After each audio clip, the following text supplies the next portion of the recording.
everyone, welcome back to my channel. I hope you guys are doing super well. So welcome to today's video. Today we're going to be talking about what happened to 16-year-old Ámbar Cornejo. Now, this case really frustrated me because it's something that we see happen way too often, where a mother chooses their partner over their own child. Ámbar's story has really stuck with me since I started researching it because in her life, she just suffered one thing after the other I do want to put a trigger warning because we are going to be discussing very graphic details in this video. There's also a lot of people involved in this case. Ámbar's mom had a lot of boyfriends that did terrible things to her, so it's definitely going to be a long video and I hope it's not too confusing. So yeah, that's what we're going to be talking about today. Real quick before we get into it, I want to thank our sponsor, Scentbird. Thank you to Scentbird for sponsoring today's video. Scentbird is a fragrance subscription service that allows you to try a new designer fragrance or more than one each month for just $17. To get started, first pick a scent that you like or that you want to try out. Then activate your subscription, and once that's done, just wait for your package to arrive at the door. If you're not sure what you want to try, you can build your scent profile by taking a quick quiz,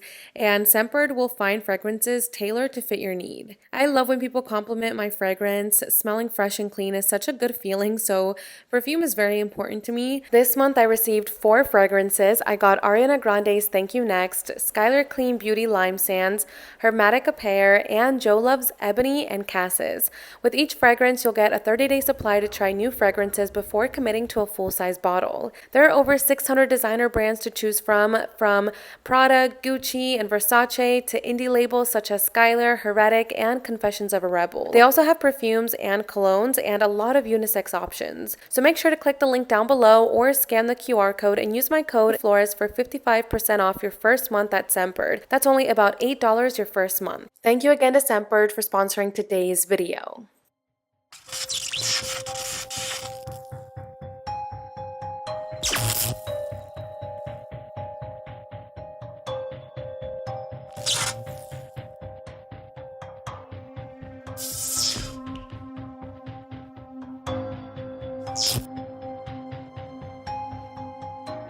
Ámbar was born on Valentine's Day 2004 in Chile to her parents Denise Alicia Cornejo and to her father Ulises Cornejo. Her friends and family describe her as being super friendly, extroverted, having lots of friends, and she always did her best to be happy. She would always be there for her friends and try to uplift them even if she was having a hard time in her own life. Her friends say that she loved animals, she loved to sing, dance, cook. Even if she only knew how to make simple things like salads or pastas, she would love to cook for her friends and family. She also really liked to experiment with her appearance, so she would do different hairstyles, like long braids with different colored hair, like red, blue, and silver. She loved to do her makeup, and she also absolutely adored Ariana. Everyone says that despite all the hardships that she went through in her life, she was genuinely a happy person who just wanted to be around the people that she cared for and loved. All of her friends have spoken so highly of her and have shown her so much love on social media. On the anniversary of her death and on her birthday, her friends, always post this really beautiful post about her with a caption about how she was such a great person and about how much they miss her. So after Ámbar was born in 2004, Ulises was pretty much absent for the first 5 years of Ámbar's life, and Denise actually met another man during this time. She began a romantic relationship with a man named Juan Carlos Perez, whom she had known before Ámbar was even born, and she kind of reconnected with him after she separated from Ulises. Now, their relationship was really off and on, and they were actually quite toxic, and they would fight, they would break up,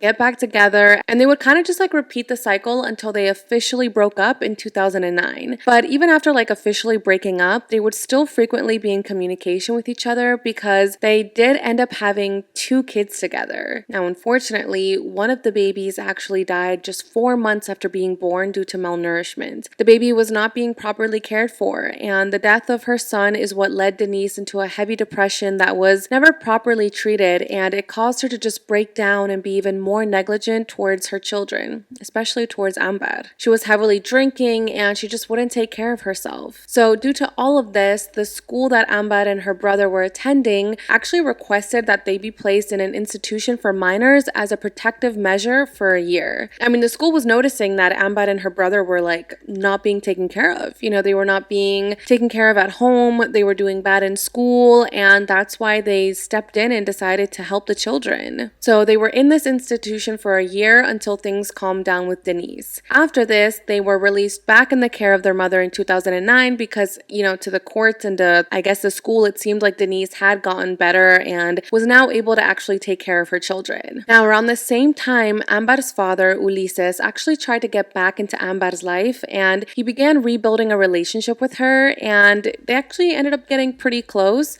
She would go spend the summer and winter breaks with him, and according to the father, they would talk almost every single day. So they started building a really close relationship. A few years passed, and in 2012, when Ambar was only 8 years old, she told her school teachers that a friend of hers had been essayed. The two teachers heard this and said, "Okay, thank you for telling us. We will contact their parents. What's the name of this friend?" Ambar immediately told them, "Okay, I'm sorry, I lied. I'm the one that's actually getting essayed, not a friend." So the teachers took Ambar to the police so that she could report this abuse, and she explained that when her mom would take her and her younger brother to go visit Juan, who again is her mother's boyfriend at the time and her brother's father, when they would go visit him either at his house or in the parks or, anywhere else, he would essay her during those visits. When Denise found out about this, she immediately cut off all communication and ties with Juan, and he was actually sentenced to 3 years in prison. And once he finished doing his time in prison, he had to report to the police every 3 months to provide his current address. He also had to pay the cost of his trial, and he was prohibited from getting in contact with Ambar. During that trial, the social worker that was assigned to Ambar's case said that in many instances in her short life, Ambar had suffered emotional stress and anguish due to witnessing her mother's toxic relationship with Juan, with Denise being heavily dependent on him economically, which then generated a power dynamic. Juan felt like he could abuse Denise, he could abuse Ambar because he had power over them. He literally supported them financially. So just going through all of that at such a young age was so traumatizing for Ambar. Literally imagine getting abused by the father of your brother. So during this time, Ambar's biological father, Ulises, was given temporary custody of her by the court, but he was only given custody of her for a few months because Denise was compliant with the court's orders of cutting off contact with Juan and just making sure that Ambar was protected. So because she complied with this, she was given back custody of Ambar. Now, Ulises was not happy about this. He knew that her mother just wasn't a good mother, that she wasn't fit to take care or protect her. So he actually wanted to take Ambar to live with him full time. But somehow Denise found out about this plan, and she actually stopped letting Ambar go visit him in the summer and in the winter time out of fear that he would actually carry out his plans and take her away. In an interview with Ulises, he says that Denise was very manipulative and aggressive, and that in order to make sure that Ambar didn't want to go live with her dad, she started to kind of poison Ambar's mind about him and kind of convinced her to be mad at her dad for trying to separate the family. But in reality, he just wanted to give Ambar a stable and safe childhood and home. Also, Ulises would send money to Ambar every single month for food and, basic necessities. And Ambar would tell her dad, "Can you tell me as soon as you sent the money?" Because he would have to send it to the mom for some reason, and then Ambar would have to go get the money from Denise. So she actually told her dad, "Can you let me know once you sent the money?" Because Denise would sometimes spend Ambar's money. Yeah, she would spend her daughter's money on stupid things, and she wouldn't pay Ambar back or restore to the original amount. So it's just crazy, Ambar at such a young age had to be responsible for this money and making sure to get it in time, because then her mom would just spend it on herself. So as you can see, Ambar did not have a good relationship with her mother. A friend of hers said in an interview that one time when she was at her house, Ambar and her mom fought, and Denise got so angry that she actually went to go hit Ambar, but that's when her and her friend just ran into a room and shut the door and tried to hide in there. But then Denise actually hit and broke the door open. Just crazy. The fact that Denise felt comfortable enough to act this way in front of Ambar's friends, imagine what she was comfortable doing behind closed doors. So by all of the friends' accounts and, other families' accounts, Ambar and her mom fought a lot, and their relationship just had so many problems. Now, Ambar's friends would tell her, defend yourself, but she would just say no, that that Denise was her mother and that she gave her life, so she had to respect her. After everything that she was going through due to her mom, she still tried avoiding problems and she still even cared for her mom, which is so sad considering how her life unfolded due to her mother. So Ámbar being sent off to an institution because her mother was being negligent when she was younger, and then she was also essayed by her mother's ex, and she also didn't have a good relationship with her mother. All of that just took such a big toll on Ámbar. Now, this is a huge amount of suffering and pain for a child to go through. Now, unfortunately, Juan wasn't the only ex that abused Ámbar. Denise started to date another man named Manuel Garcia, who was their landlord at one point, and although they didn't have like a relationship, like they weren't like boyfriend and girlfriend, they were like hooking up together. So Denise would hook up with the landlord, Manuel, and he would spend a lot of time at their apartment because he was the owner of the building. So he spent a lot of time around her and around her brother, and from what I've read in the news reports, this guy was just really creepy, and I do just want to put a trigger warning because what I'm going to say next is disturbing. When Ámbar would shower, Manuel would stop whatever he was doing and go to a second floor in the building to a room that like could see through the bathroom window, if you guys get what I mean. So from where Manuel would stand, he could see into the bathroom window of where Ámbar was showering. So he would just stand there watching this underage girl shower without her knowledge. It was so creepy, and when Ámbar finally knew about this, she told Denise and said, "Oh my gosh, your new freaking boyfriend is watching me while I shower." Denise didn't really care. Instead of saying, "Okay, let's move out," or "let me report him," or something like that, Denise simply told Ámbar and her younger brother to not shower unless she was home, as if she thought that being home would somehow stop Manuel from going to the window to watch the kids shower, or maybe she thought that Manuel wouldn't do it if he knew that Denise was home. Either way, Denise should have immediately confronted Manuel about this, or she should have ended the relationship. She should have called the police or reported him or something. If your child is telling you that this grown man that you're hooking up with is watching you naked in the shower, so much more could have been done about that, and I feel like a normal person would have reacted with anger and would have filed a report and done so much more than what Denise did. What's really upsetting is that Denise would actually get mad at Ámbar because of how her partners would look at her. So instead of getting mad at these creepy and abusive partners, she would get mad at her daughter. Now, this information that I'm about to say next wasn't uncovered until after Ámbar was killed. So after her death, Manuel was actually being investigated for possessing and producing child porn on his phone linked to Ámbar. Detectives found more than 400 photos of Ámbar that he would take like in inappropriate ways. So he would take photos up her skirt, up her dresses. I don't even know how he was able to get these photos, but he would take these photos of Ámbar in inappropriate positions, and then he would also zoom in the photos on her private areas. It's absolutely disturbing. It's disgusting the fact that Ámbar told her mom that this guy was a creep and nothing was done about it. So he was eventually sentenced to 14 years in prison for this, but as I mentioned, this didn't happen until after Ámbar was killed. So at this point, when Ámbar is alive, all she knows is that he watches her while she's in the shower, but she died without ever knowing that this guy had all of these inappropriate photos of her. So a few years went by, and in 2019, Denise was over Manuel, and now she was dating a new man named Hugo Bustamante Perez. And she began a romantic relationship with him, and their relationship moved very quickly.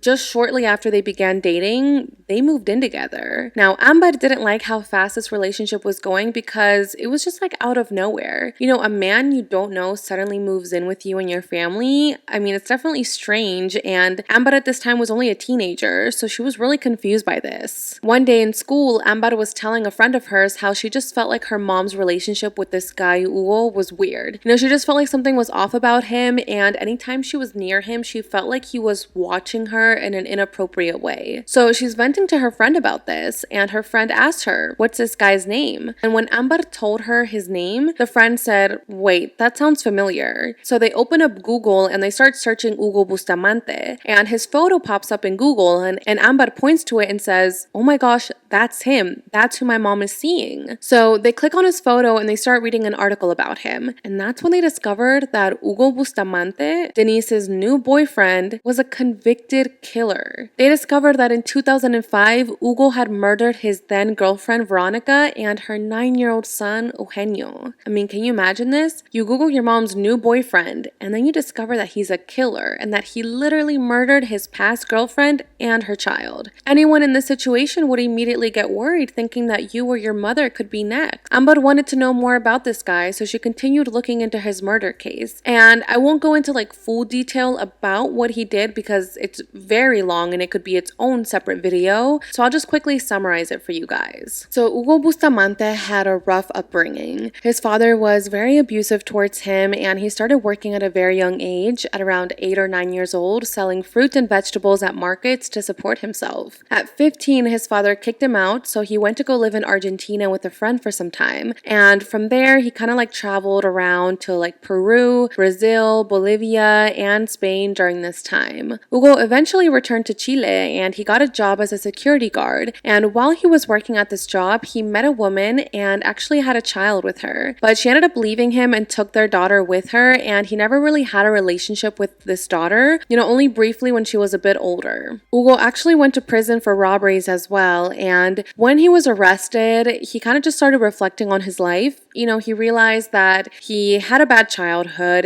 He was going to prison for committing robbery. His partner left him. He didn't have a relationship with his daughter, so he decided to kind of like make a change in his life, and he started getting into like yoga and metaphysics, those type of things. At one of his metaphysical classes, he met a girl named Veronica, and they began dating. Veronica was a single parent. She had a young son named Eugenio, and when she started dating Hugo, she felt optimistic about the future. She felt happy because she was dating this great man, who at the time was great, and she thought to herself, oh my god, finally my son is gonna have a father figure in his life. So she was just really happy about this new relationship with Hugo. Shortly into this new relationship, Hugo began asking Veronica to borrow money from her so that he could do like home improvements and like fix his house. And of course at the start, Veronica agreed to give him the money because, she loved him and she wanted to build a life with him. So anytime he would ask her for money, she would give it to him. But one day, Hugo asked Veronica, can I borrow some money? And this time, Veronica said no. She was tired of the same thing. She would give him the money. He would never pay her back. He was starting to get abusive at this point, and he just no longer was a good person. Veronica just no longer wanted to waste her time with him, so when she told him no, Hugo blew up. He hit Veronica with a bat, grabbed her by the throat, and then began strangling her. With all of the noise and the screams and the commotion, Veronica's 9-year-old son, Eugenio, entered the room, and with Hugo's free hand, with one hand he's strangling Veronica, and with the other hand, he began to strangle 9-year-old Eugenio. He strangled them both so hard until they were both left unconscious. He proceeded to then stuff a cloth down Veronica's throat. He tied her hands and her feet together. He then slit her throat while she was still alive. She was unconscious, but she was still alive. And then wrapped both Veronica and Eugenio's heads in plastic wrap and tied a plastic bag around their heads to ensure that they would be dead. He then went outside to get a large metal barrel, stuffed Veronica inside one of the barrels. After this, he did the same with Eugenio. And then, in an attempt to cover up the smell of decaying bodies and to facilitate the decomposition, he filled the barrel with water, lime, and plaster. After doing all of this, he went back inside the house and looked for money.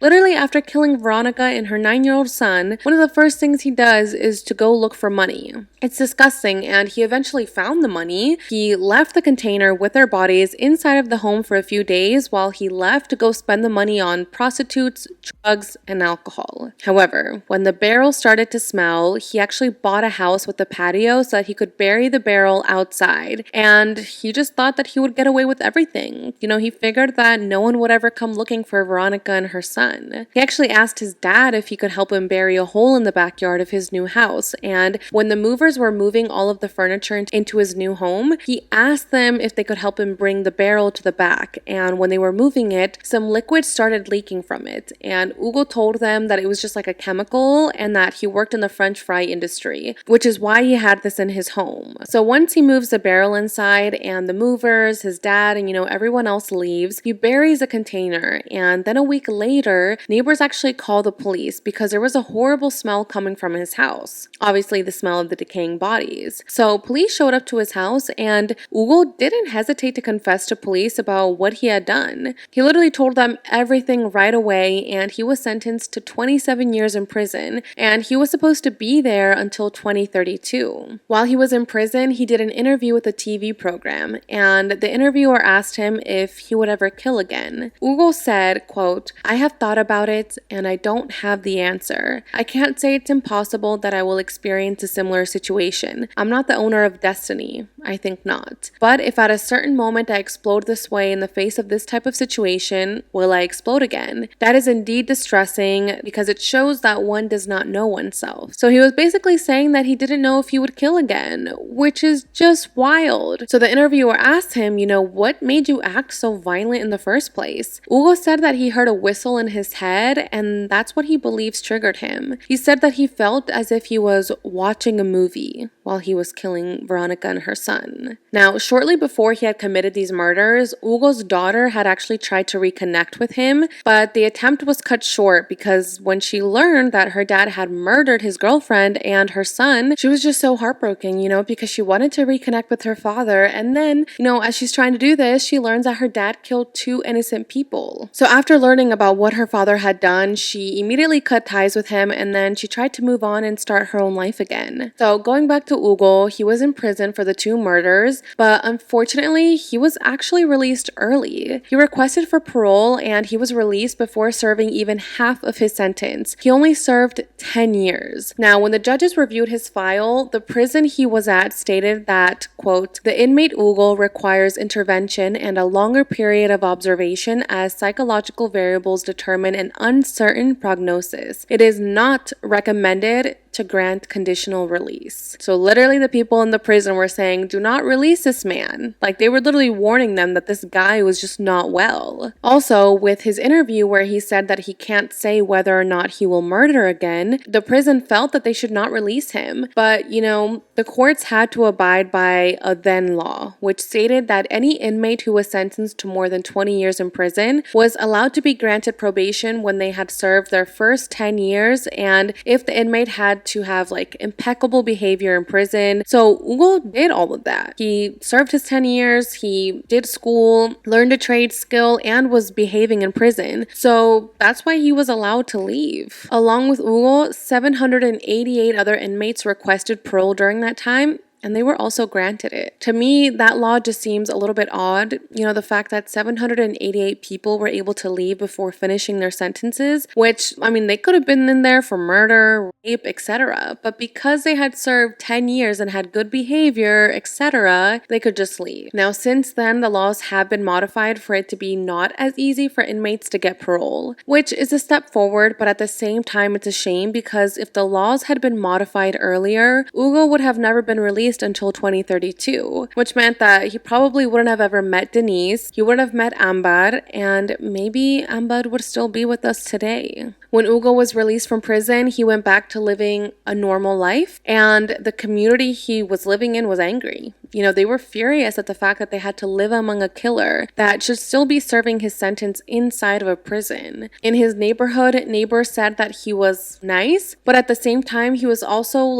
sketchy, and there was just something weird about him. One neighbor even said that when he looked at you, it felt like he was, quote, undressing you with his eyes, which just sent shivers down my body. So yeah, that's who Hugo was and how he was convicted of murdering 2 people. Once he was let out, he met Denise, and now they were dating, and now this crazy man was a part of Ámbar's life. I just can't imagine the fear that Ámbar must have felt for her mom's safety, as well as for her own safety and her brother's safety, after finding all of this out. Ámbar literally told her mom everything right away, and this actually caused a fight between them. Denise told Ámbar that everyone deserved a second chance, and that she shouldn't judge Hugo until she gets to know him better. And Ámbar was like, "Are you serious? You barely know this man and you're just defending him. Like, Ámbar kept telling her mom, how do you know he's changed? You've only known him for a month and you're already living with him. And she just kept reminding her mom, like, this guy literally killed his ex-girlfriend and her child. So why are you letting him live with us? It was just crazy. I mean, Ámbar was so frustrated that her mom just didn't care and was putting her family in danger. It got to the point where Ámbar didn't know what to do. So she complained to the apartments that they lived in, and she actually left a note in the complaint box at the front office that said, quote, I, Ámbar Cornejo, want to file a claim against Hugo Bustamante. His entry is prohibited because he is a psychopathic murderer and he can cause harm to my family. And my mother does not want to understand. That is why I'm writing you this note as a claim and so that he never goes through the apartment again. Can you imagine being a teenage girl and writing that to the manager of your apartment? Like, this is what I mean when I say that she's been through so much. I mean, dealing with her mom's crazy and abusive boyfriends for all of her life and then still not feeling like her mother cares enough about her safety is just so much for anyone to go through. Now, after writing this note, the entire apartment building found out about Hugo and they wanted the family to move out. I mean, no one wanted to live in the same building as a convicted killer. They also felt like they could be in danger, so Denise said, we're leaving. And she actually went to go live with Hugo at a house that he owned, and she also took Ámbar's little brother with her. Now, Denise and Hugo felt like Ámbar was impeding them from having a loving relationship. They felt like Ámbar was like getting in the way of true love, which is so stupid. So, because of this, they actually left Ámbar alone in the apartment. Yeah, they left a 16-year-old teenage girl alone to fend for herself. I think they left her like $20 and then they just like moved on and like hoped Ámbar would figure it out, which is crazy. The fact that they left this 16-year-old girl alone with just $20, like, I don't understand how some people can be so cruel. So Ámbar was in this apartment alone for about a week, but then she realized that she can't take care of herself. I mean, she has no money, she has no parental figure, so she realized that she couldn't live on her own, and she was also just so disappointed that her mom had chosen a man over her own daughter. Like, literally, Denise chose this gross man who was convicted of murder over her own blood. So after realizing that she couldn't take care of herself because she was literally a teenager, she started spending some time at her friends' houses, kind of like couch surfing in a way, but she couldn't move in with any of her friends because, they lived with their families and there just wasn't enough room for her. Again, her father didn't live in this town. He lived up north, and if she went to go back and live with him, she would leave her brother behind, and she was scared of what could happen to her brother because he was still living with Hugo. And what's crazy is that even though Denise literally abandoned her, Ámbar still cared. She told her friends, I don't want to leave and go live with my dad because, first of all, my brother is going to be left behind. And second of all, I'm worried about what's going to happen with my mom because she's dating this dangerous man. She also didn't want to tell her dad, Ulises, about Hugo being a killer because she knew that as soon as she told her dad about this, he would have immediately driven to go pick her up. And again, she didn't want to leave her brother or her mother behind. So she didn't tell her dad that Hugo was a killer. She just said that she was no longer going to be living with her mom because she didn't like her mom's new boyfriend. Nosotros solamente sabemos que él le mandaba el dinero. Pero nosotras cuando pasó esto de este hombre le dijimos, Ámbar, ándate con tu papá. Y ella dijo que no le quería contar nada de lo que estaba pasando porque sabía que el papá la iba a mandar a buscar y que ella no podía estar lejos de su hermano y su mamá porque tenía miedo que les pasara algo. Entonces ella por proteger. So Ámbar was trying to figure out where she could go next, where she could live because her mom just abandoned her and left her $20. So she started brainstorming, and that's when she decided to go live with a woman named Maritza. Now, Maritza was the daughter of Manuel. Remember, Manuel is the guy that I mentioned earlier who was dating Denise and used to take photos of Ámbar while she showered. Well, he had a daughter named Maritza who was the same age as Denise. She was like a grown woman with like her own children and stuff, and despite what her father Manuel did, Ámbar and Maritza did have a close relationship. In fact, Ámbar pretty much saw her as an aunt. They didn't share blood, but she just saw her as a mother figure and she trusted her. So she actually would call her her aunt. Now you're probably thinking, does Maritza not know that her dad was inappropriate with Ámbar? According to interviews with Maritza, she says that she did not know about what her father had done until after Ámbar's death when her dad was arrested for the child porn. So it seems like she had no idea that any of this had happened, and according to friends of Ámbar and people close to her, they do say that Maritza was a really great parental figure for Ámbar. She gave her a lot of love, a lot of support, and she was basically like a mom to her. So now that Ámbar had moved in with Maritza, she seemed to be a bit happier with life. She spent most of her time hanging out with her aunt. She would also hang out with her aunt's kids. They would have sleepovers together. They would play games like dominoes or cards, and her aunt said that she just felt really happy there. Ámbar lived there for the last few months of her life, and she would tell Maritza that she was just so sick of her mom having all of these disturbing partners and always choosing them over her. She was just so frustrated, and she would also vent to her friends about this on WhatsApp, and she would send them these like voice messages just venting about her mom and how she just couldn't understand how her mom didn't realize that she was living with a dangerous man. Now, despite all of this, Ámbar did her best to just like live her life, focus on school, hang out with her friends, and just try to distract herself. Her aunt said, quote, "Even if Ámbar was destroyed inside, she was always smiling and trying to help in any way that she could." Now, although Ámbar was trying to succeed in school, she was struggling because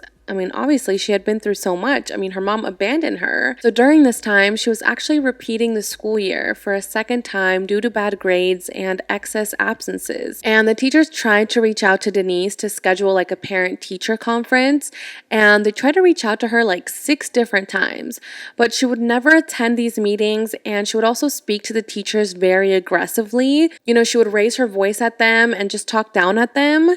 Like, she was annoyed at the fact that they were contacting her about her daughter's behavior and condition at school. It was like she didn't even care about the fact that Ámbar was failing and struggling. She basically just had given up on Ámbar. While Denise was living with Hugo, she began drinking more, and she kind of like let go of her appearance, and she would just always look undone and like unwell emotionally and physically all the time. She was just like deteriorating. Like, she didn't care about herself, she didn't care about her son, she didn't care about Ámbar. Like, all she cared about was like the relationship. The day before Ámbar's death, she had sent a voice note to her dad, just kind of like catching him up on life. She said that because of quarantine due to COVID, she was working out a lot.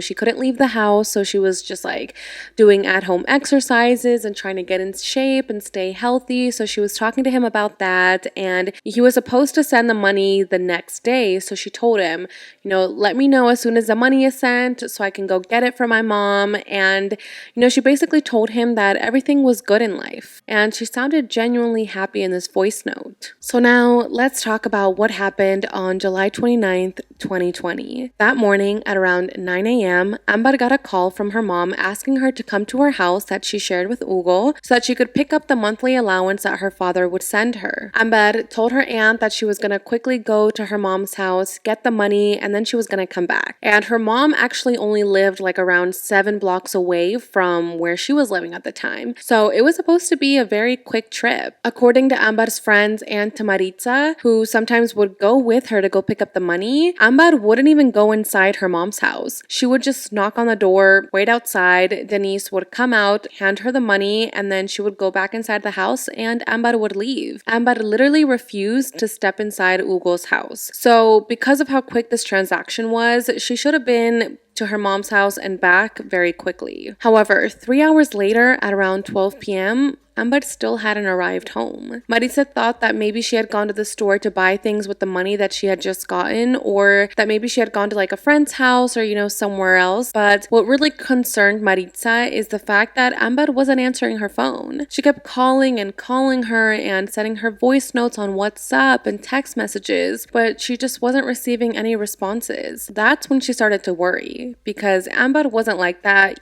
She was always very responsive. So the fact that it had been 3 hours since she had heard from her was very concerning. Maritza decided to call Denise to, see if maybe she knew where Ámbar was, but Denise wasn't helpful. She actually didn't even care about the fact that Ámbar might be in trouble, and she just hung up the phone on Maritza. So Maritza was like, okay, this is super weird, and she decided to call the police. When the police arrived at Maritza's house, she reported Ámbar as missing, and the whole neighborhood was alerted about this, and they all joined in to search for her. Maritza said that there was no way that that Ámbar would run away, especially because she left the house just with her cell phone. She didn't pack a bag, she didn't pack clothes, she didn't do anything that would indicate she was running away. Something bad must have happened to her. Now, the way Ámbar's father found out about this is, I believe the father of one of Ámbar's friends called him and said, hey, Ámbar is missing. The dad was so confused about this and he said, okay, what happened? And that's when this parent explained to him everything that had happened about how Hugo was a convicted killer, how Ámbar had moved out of the house because of this, and that the mom had chosen to stay with this killer. This was literally the first time that Ulises heard about how his daughter was living with an ex-con. So imagine finding that out over the phone and then also finding out that your daughter is missing after going to this man's house. It was just absolutely shocking for him, and he immediately traveled to where they lived, and when he arrived, Denise ignored him. He kept calling Denise saying, hey, where do you live so I can go talk to you about the disappearance of our daughter? Because again, he didn't live in the same town as them, so he didn't even know where like Hugo and Denise and anybody was living. So he kept calling Denise saying like, hey, can we meet up? Can we talk about this? And Denise just like ignored him. She refused to tell him where she was living. She refused to meet up with him. I mean, it honestly seemed like she didn't care about the fact that her 16-year-old daughter was missing. She also didn't want to help the police. She didn't want to help Maritza. She didn't want to help Ámbar's dad. I mean, it's just not normal behavior for someone who has a missing child. Now, the search for Ámbar was very intense, and police were interviewing neighbors and anyone who could come forward with information. The Red Cross and the firefighters were also helping search for her. They were using special thermal cameras to search through grassy areas that were covered in bushes and trees to detect anything. And they were also trying to use this to detect any temperature changes or movements at night. Now, one man did come forward, and he said that he actually saw Ámbar walking that morning while he was driving, and that she was crying. A lot of people criticized him for not stopping and helping her, or,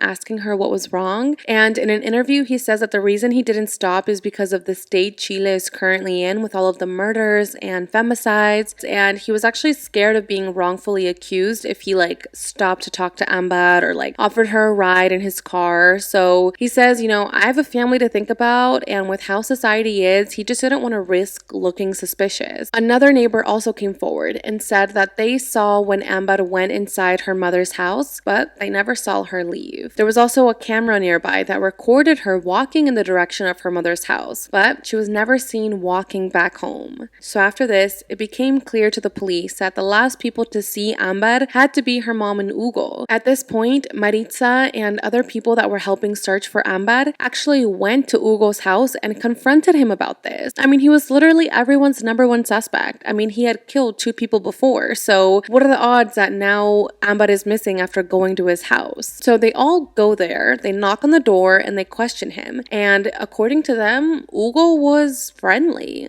He was acting as if he had nothing to hide. He said, if you guys want to come inside my house with search dogs, with whatever you want, you can come in. Look wherever you want, look in my backyard, like I have nothing to hide. So Maritza and the search party agreed to this, and they entered his house with search dogs. No tengo ningún problema que revisen si gustan ver si hay algún indicio, traigan perros, revisen el terreno. Ámbar. Ámbar. Ámbar.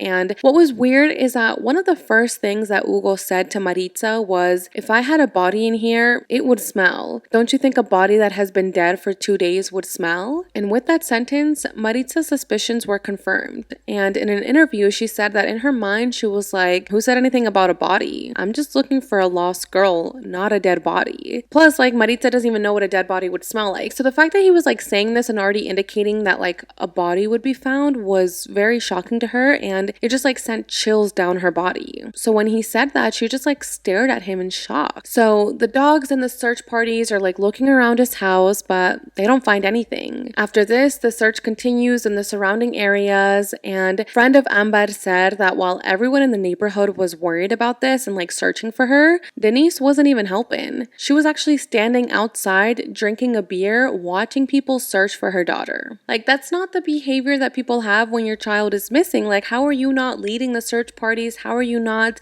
putting up flyers? How are you not doing TV interviews? Like, you're just standing there drinking a beer as if you have no worries in the world. It's crazy. So Denise and Hugo are just like drinking beer while everyone else is looking for Ámbar, which is just so incredibly messed up. A friend of Ámbar actually messaged Denise and asked her, what's going on? And all Denise said was that nothing was going on. She said that Ámbar came to her house to pick up the money and then she left. Oye, ¿qué han sabido de la niña?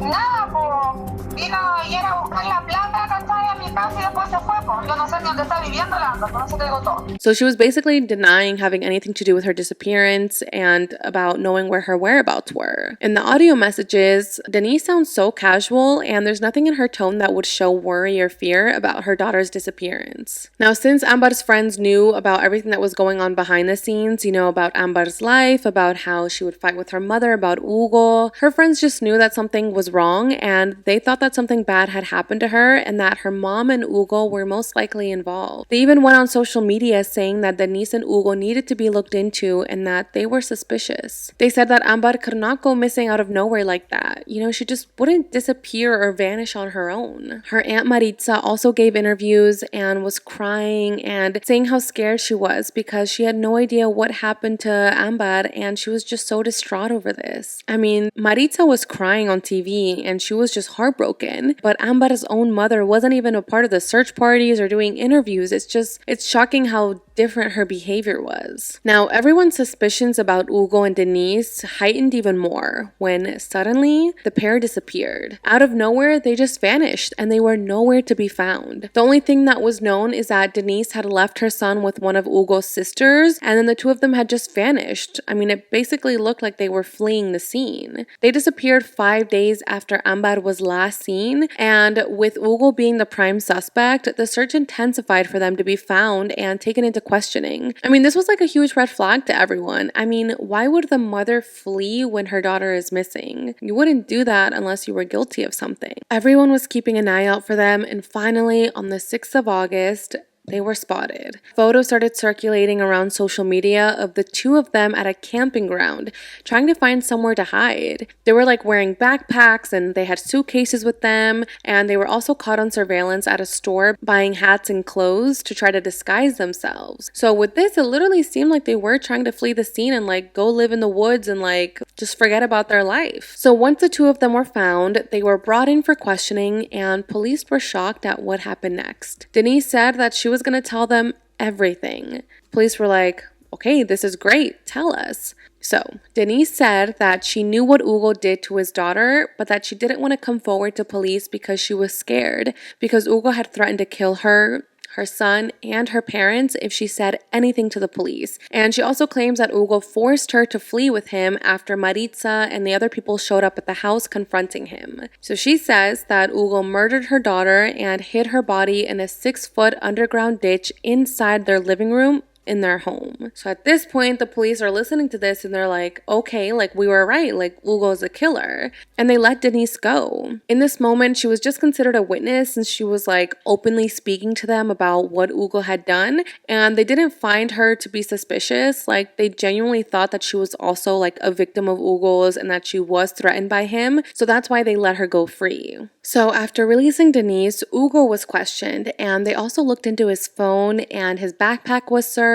And, Hugo actually kept his right to remain silent during this time and he literally wasn't saying anything to the police. Now, what they found on his phone was absolutely disturbing and just so inhumane. He had searched between July 20th and July 28th. Very disturbing things. I will put some of the things he searched up here on the screen because it's a really long list. But some of the things that he was searching for was price of electric weapons, using chloroform to sleep, sale of straitjacket psychiatry, Chinese bamboo torture, Chinese water drop torture, sleeping spray, using ether to put people to sleep, I mean, he was just searching all of these terrible things that obviously indicated like he was trying to commit a crime. You know, he was trying to do something. He also searched how to change your first and last name, torture methods, meat grinder price, blows to faint, sleep, or immobilize someone. Now, when I read this list, my stomach just dropped and I was like, the heck? What did he do to Ámbar? And why was he searching total and absolute power? I mean, what is the matter with this guy? And the fact that he was just searching these things and thought like he wouldn't get caught or like police wouldn't find this is shocking. Now, going back to his backpack, police found that he had 2 knives, a hatchet, and rope. So now with the statement that Denise had made about how Hugo had buried Ámbar's body in their living room, police were able to get a warrant to search for Ámbar's body. And on August 6, 2020, her body was found. Now, the way her body was found is just absolutely horrible. And again, I do just want to put a trigger warning because what I'm going to say next is graphic. Police found Ámbar inside the home Hugo and Denise shared. Ámbar was cut into 15 parts, placed in 3 different plastic containers, and buried in the ground inside the home's living room. So was Hugo just planning on like living on top of Ámbar's body? Like going to the living room to watch TV knowing that Ámbar was like buried underneath? Like, I don't understand. Now, the day Ámbar was found, it was all over the news and social media. The streets were quickly filled with authorities, friends, and family protesting. They were screaming, "Justice for Ámbar." They were banging on pots and pans, blowing horns, and just screaming Ámbar's name. Everyone was just so furious that this had happened to her and how her body was found. She was literally cut up into pieces, and I just can't imagine hearing that about one of my own friends or about someone in my community. So everyone was just heartbroken and angry and sad. Her friends and family were crying so much, and just the fact that this man did this to a 16-year-old girl and then just buried her underneath the living room is so traumatizing. After finding her body was taken for an autopsy to be done. And when she was placed in the car to be transported to the medical examiner's office, people followed the car down the road in silence with their cell phone lights on as a way to escort her away and pay their respects. So with Ámbar's body being found in his home and all the incriminating searches that were on his phone, Hugo Bustamante was arrested. He was placed in preventative prison while Ámbar's body was examined. Now, meanwhile, Denise was getting a lot of hate from everyone. People were absolutely positive that she had something to do with Ámbar's death and that she wasn't as innocent as she tried to seem. You know, she told police that she was basically a victim of Hugo and that she was threatened by him, but the public wasn't buying this. I mean, first of all, she wasn't mourning, she wasn't angry. It was as if she didn't care that her daughter was literally found dismembered inside their own home. People were so furious that she wasn't being investigated more. Now, Denise was actually threatened so much by the public and given so much hate that she tried to take her own life. After this, she was sent to a psychiatric institution under witness protection, which made people even more mad at the fact that she was placed under protection of the authorities when she clearly had something to do with her daughter's death. So while Denise was in the institution, Hugo had his first hearing on August 10th, 2020. In this hearing, the prosecution stated that when Ámbar arrived at the house to pick up the money that her father had sent her, her mom gave her the money and then stepped out, and Ámbar was now left alone with Hugo. Hugo and Ámbar got into an argument, and that's when Hugo started to hit her numerous times with his fists. He stuffed a cloth in her mouth, and then he violently raped her. He then cut her body into 15 segments with a saw and a knife. He dug a 6-foot hole, placed her body into plastic containers, wrapped them in plastic, and then buried them upside down, and then covered everything with new wood boards, and then nailed them into place. However, that was just the beginning of the investigation. Hugo was placed into preventative prison while further investigations happened because, again, a lot of people thought that Denise was involved in this, so there was still more investigating to be done. Meanwhile, while the investigation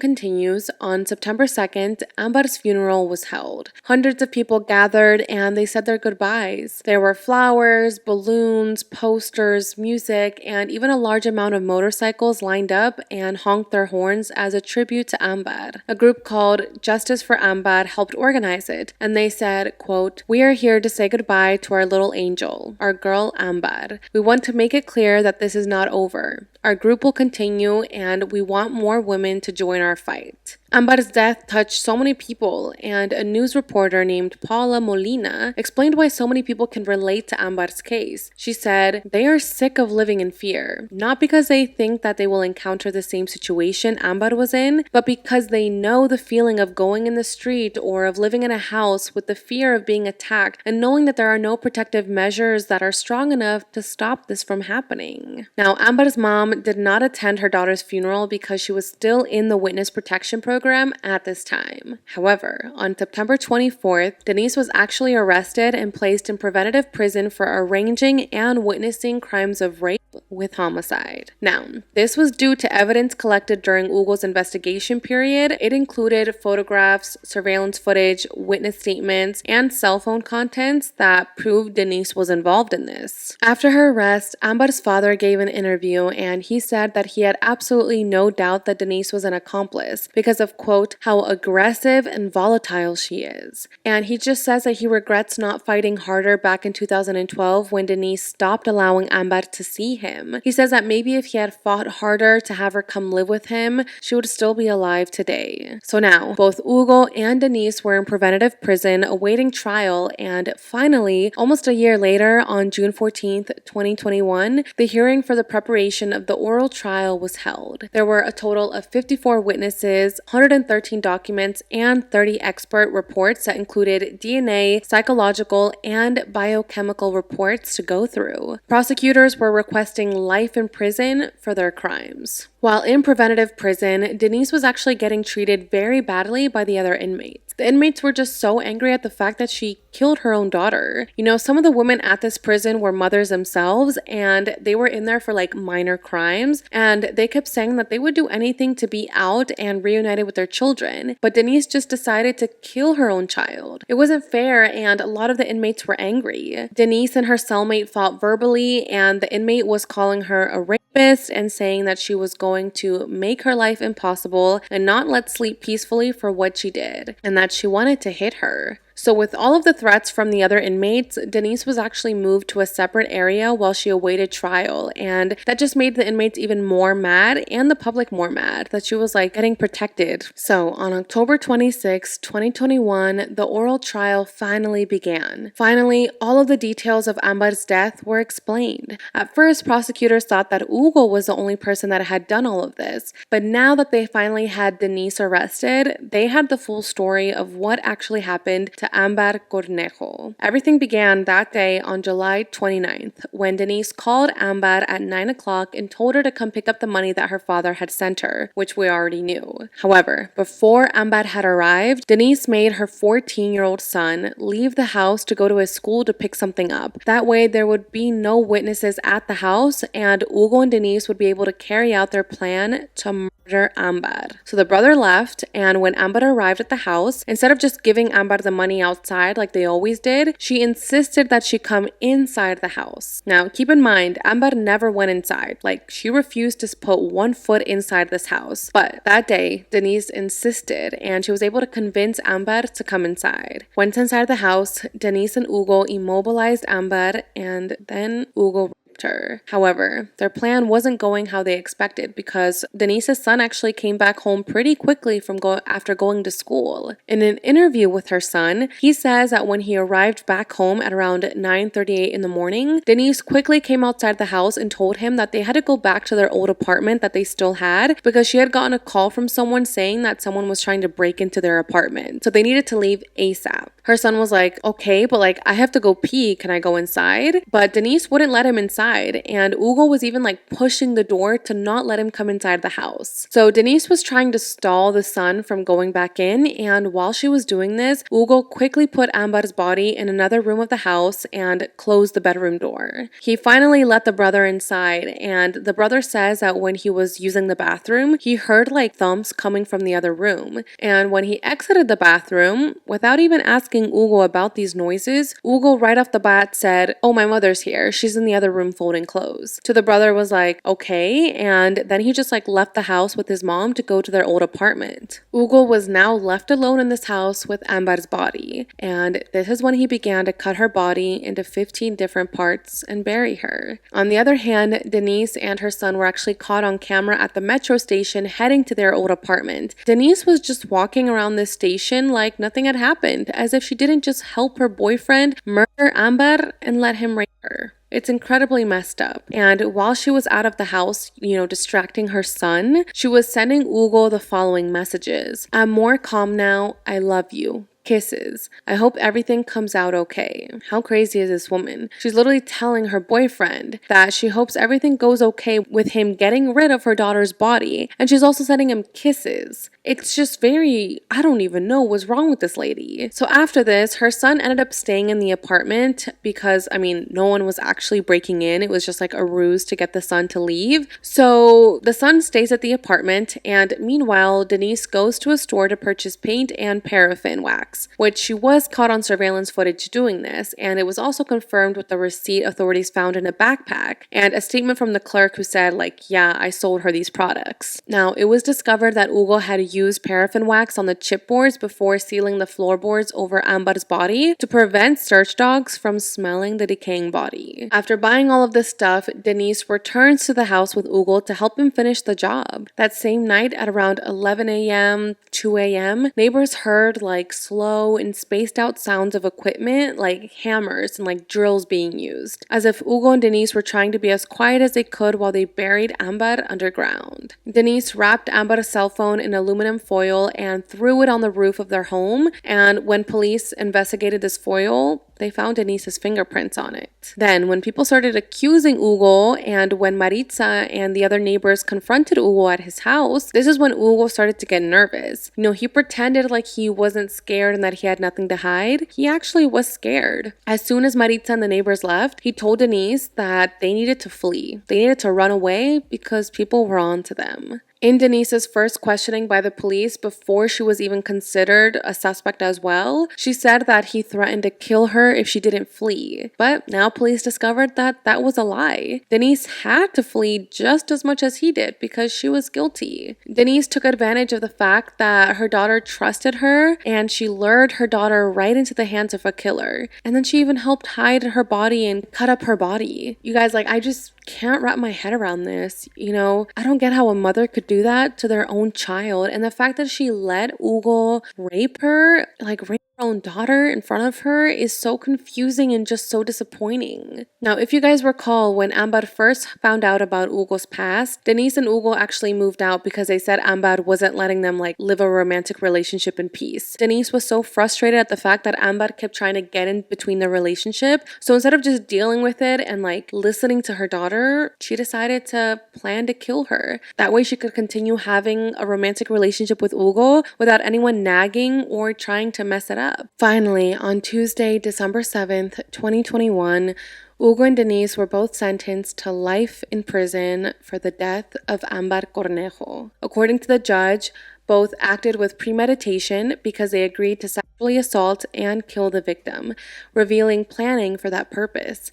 They carried out their own acts to rape and kill Ámbar and then proceeded to hide her body. And for this reason, they will be prohibited from obtaining any prison benefits for up to 40 years. In their sentences, it also included time for the abuse and rape of Ámbar's little brother. I know, when I saw this, I was shocked. I could not believe it. Ámbar's brother was also being sexually abused by both Hugo and Denise. I can't believe how inhumane these two people are and how Denise was capable of doing this to her own children, her own blood. The details of the brothers' case haven't been shared publicly, so we don't really know exactly what happened or how the abuse came to light, but I can't imagine the amount of suffering both Ámbar and her brother went through at the hands of their own mother and Hugo. What I was able to find is that the brother is now living with other family members, and in an interview with Ámbar's cousin, Madeline, she says that the brother is doing well. He's making friends at school, he's trying to focus on his academics, and he's just trying to go back to a normal life. As for Hugo's daughter, who was around 30 years old when all of this happened, she has a family of her own. She said that she feels angry and helpless because this is not the first or a second time that Hugo has murdered someone. It's literally his third time, and she says that her dad should spend the rest of his life in prison because he is a dangerous person. Now, when the public heard about their sentences, various feminist organizations celebrated in the streets, knowing that the two of them would not be able to hurt anyone else again, and because Ámbar had received justice. At the same time, however, a lot of people spoke out and said even though they were happy with the sentence, the system kind of in a way let this happen because they released Hugo, back then, despite the numerous prison reports strongly emphasizing Hugo was not fit to be released back into the public. I mean, remember, I mentioned that earlier, how they were literally saying, do not release this man, like he is not mentally well, but he was still released. So again, a lot of people feel like if the justice system had done its job and had done things correctly and protected the public, then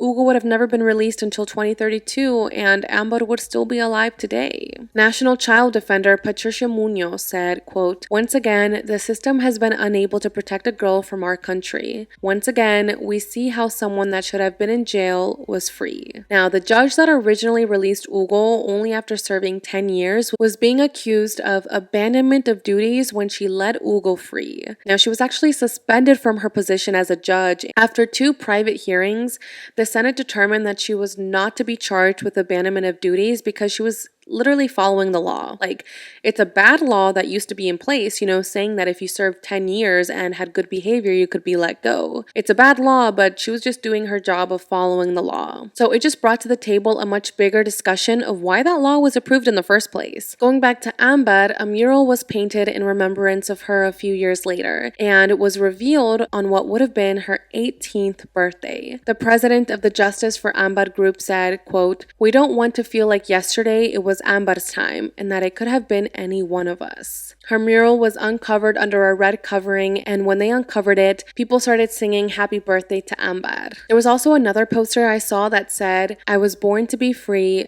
not killed." And that one just really stuck with me. Like, I got emotional. Like, even just saying that right now, I got chills. It's just frustrating that this is such a common thing. I mean, what happened to Ámbar sounds so similar to what happened to Florencia Di Marco, what happened to Melissa, what happened to Esmeralda, young girls being killed by men. It's just so frustrating, and I don't know, I wish there was a way to get this to stop from happening, and I don't know, that quote just stuck to me, like, we were born to be free, not to be killed. It just makes me so sad knowing that despite all the hardships that Ámbar went through from her mother and from her partner's actions, she still wanted to protect her mom and didn't want to leave her behind. My heart truly broke with this case, and it just really stuck with me. Ámbar is no longer with us today, but we can continue to share her story and keep it alive. My heart goes out to Ámbar's friends and family. I am so sorry that this happened to your loved one. I'm happy that she did receive justice, and we will continue to fight for justice and continue to spread awareness on femicide and just